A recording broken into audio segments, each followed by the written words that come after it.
السلام علیکم فرینڈز، آج کی طرح خبر کے ساتھ سعودی نیوز ٹی وی چینل میں آپ سب کو خوش آمدید کہتی ہوں۔ امید کرتی ہوں آپ سب بالکل ٹھیک ہوں گے۔ آج کی ویڈیو میں بہت ہی امپورٹنٹ ٹاپک آپ لوگوں کے ساتھ شیئر کرنے والی ہوں۔ آج کی ویڈیو میں میڈیکل انشورنس لنک نہ ہونے پر اقامہ کی تجدید کے بارے میں امپورٹنٹ پوائنٹس شیئر کروں گی۔ یہ تمام ڈیٹیلز جاننے کے لیے اس ویڈیو کو لازمی سے لاسٹ تک ضرور دیکھیے۔ تو فرینڈز، کرتے ہیں اپنی آج کی ویڈیو کو سٹارٹ۔ سب سے پہلے میں آپ کو بتاتی چلوں کہ سعودی عرب میں میڈیکل انشورنس لنک نہ ہونے پر اقامے کی تجدید میں تاخیر جرمانے عائد کر دیے گئے ہیں۔ سعودی عرب میں غیر ملکی کارکنوں کے اقاموں کی تجدید میڈیکل انشورنس سے مربوط ہوتی ہے۔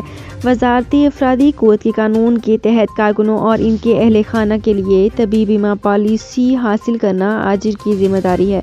اقامہ کی تجدید کے لیے لازمی ہے کہ پہلے میڈیکل انشورنس کرائی جائے، جو کہ جوازات کے سسٹم میں منسلک ہونی چاہیے۔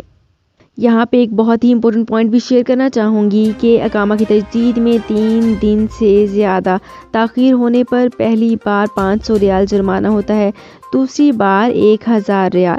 غیر معیاری یا ایسی کمپنی جو جوازات کے سسٹم میں منسلک نہیں ہوگی، وہاں میڈیکل پالیسی حاصل نہ کی جائے، کیونکہ بنیادی ضرورت اقامے کی تجدید ہے، اور اگر اقامہ بروقت تجدید نہیں ہوتا تو اس صورت میں جرمانہ عائد کر دیا جاتا ہے۔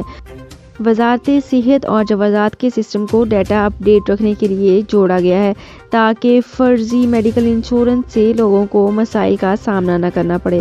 خیال رہے کہ بعض لوگ معمولی رقم لے کر فرضی میڈیکل انشورنس کرانے کے دعویٰ کرتے ہیں، جو کہ غلط ہے، جس کی وجہ سے ایسی انشورنس کرانے والوں اور اقامے کی تجدید ہی نہیں بلکہ بعد ازاں طبی ضرورت پڑنے پر میڈیکل انشورنس اور میڈیکل سہولت حاصل کرنا مشکل ہی نہیں بلکہ ناممکن ہو جاتا ہے۔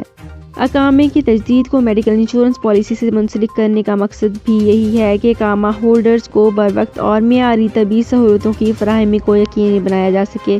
علاوہ ازیں اس امر کا بھی خیال رکھنا ضروری ہے کہ انشورنس کمپنی جوازات کے سسٹم سے بھی مربوط ہو، تاکہ پالیسی خریدنے کے فوری بعد انشورنس کمپنی پالیسی کو جوازات کے سسٹم میں اپ ڈیٹ کر دے، جس کے بعد اقامے کی تجدید کرائی جا سکتی ہے۔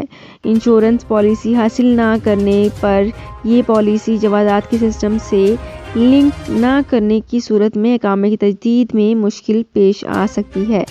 تو فرینڈز، یہ تھی میری آج کی ویڈیو۔ ہوپ آپ کو یہ ویڈیو پسند آئی ہوگی۔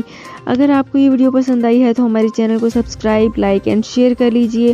تو فرینڈز، ملتے ہیں ایک نئی ویڈیو میں ایک بالکل نئی اپڈیٹ کے ساتھ۔ اپنا بہت خیال رکھیے گا۔ اللہ حافظ۔ سعودی عرب میں مقیم غیر ملکیوں کے لیے بہت بڑی خوشخبری آ گئی ہے۔ اب کوئی بھی شخص جو اپنے ملک جانا چاہتا ہے اور اس کا اقامہ ایکسپائر ہو یا اقامہ ویلڈ ہو، شرکہ بند ہو، مسسہ بند ہو یا کفیل چھٹی نہ لگا رہا ہو یا کوئی بھی مسئلہ ہو، تو آپ ہمارے ساتھ رابطہ کریں۔ ہم انشاءاللہ آپ کو 3 دن کے اندر اندر ایمبیسی کے ذریعے آپ کا خروج لگا کر آپ کو آپ کے ملک واپس بھیج دیں گے۔ کوئی بھی انڈین، پاکستانی، نیپالین، بنگلہ دیشی، سری لنکن یا کسی بھی ملک کا ہو، وہ آسانی سے بغیر کسی پریشانی کے اپنے ملک واپس جا سکتا ہے۔ جی ہاں، اسکرین پر آپ کے سامنے جو نمبر شو ہو رہا ہے، اس پر آپ کانٹیکٹ کریں۔ انشاءاللہ 3 دن کے اندر اندر آپ کو آپ کے ملک واپس بھیج دیا جائے گا۔ مطلوب کیس والے رابطہ نہ کریں۔ شکریہ۔